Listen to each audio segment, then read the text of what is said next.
C'est une célébration initiée en mémoire du héros national Saka Yerima qui se tient ici à Ario dans la commune de Perere, 125 ans après son combat contre la pénétration coloniale. Autorités politico-administratives, têtes couronnées et sages, hommes, femmes et enfants ont répondu à l'appel de leur culture et tradition pour rendre un vibrant hommage à ce grand homme ce 31 du mois de décembre année 2023. Saka Yerima, nous pouvons dire, c'est la bravoure. Il est celui-là qui a lutté pour la toute première fois contre donc, la pénétration coloniale. Il a mené la guerre avant celle des autres. Et c'est pour ça, depuis que nous sommes arrivés à la tête donc, de cette commune, nous avons tenu à ce que chaque 31, ça soit la fête que nous célébrons avant donc, le nouvel an. Donc, pour quand même commémorer cette bravoure qui a consisté à résister contre la pénétration coloniale. Une conférence a été animée à cette occasion pour retracer au moins averti la biographie et les œuvres de l'homme.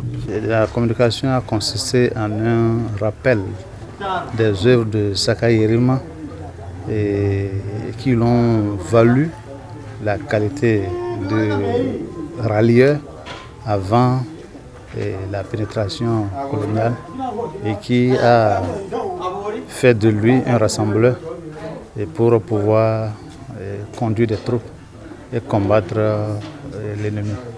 La cause qu'il a défendue est une cause noble et c'est une cause de nous tous. C'est la patrie qu'il a défendue.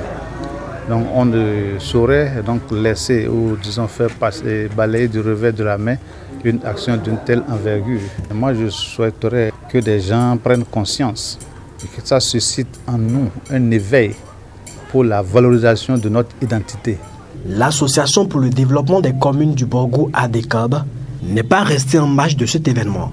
Elle compte d'ailleurs soutenir l'initiative de cette manière. Pour les prochaines années, c'est l'ADECOB qui prendra l'initiative de pouvoir organiser correctement ces différents anniversaires-là parce que nous ne devons pas oublier les héros de notre département et les héros de la République. La culture a une place importante au niveau du PAG et nous, au niveau des communes, nous devons prendre ce pli-là pour que nous puissions en profiter sur le territoire du Borgou. Place a été enfin faite au recueillement assorti de la sonnerie aux morts dans le mausolée où reposent de 10 fils de la cité de Saka Yerima et son épouse.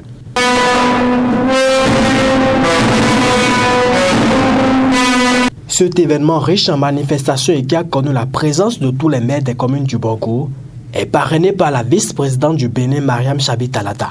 Le rendez-vous est pris pour l'année prochaine et les fils et filles de Perere et de Baroum Tem attendent déjà avec impatience.